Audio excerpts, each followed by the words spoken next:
سراج الدین حقانی: نړیوال باید موږ سره همکاري وکړي، هماغسې چې یې زموږ خلاف کسانو سره یې کوله. سلام، وخت مو په خیر، پام وکړئ د نن ورځې تازه خبر ته.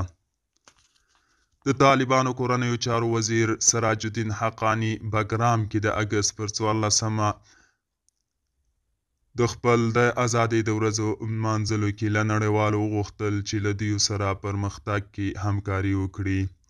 نوموړي زیاته کړه چې موږ له نړیوالو ازادي واخیسته، خو په مقابل کې یې اوس ورسره محاسبه نه کوو.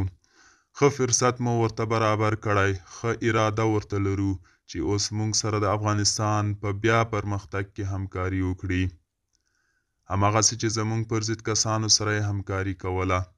په ورته مهال ښاغلي حقاني وویل: د فلسطین ورونو ته ډاډ ورکوم چې زموږ په څیر تر اوږدې مبارزې وروسته په خپلو اهدافو ته ورسیږئ.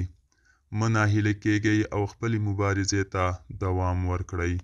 دوستانو، دا و د نن ورځې چمتو کلی خبر. تر بیا هم په الله سپارم. ښه جاري ښه وخت.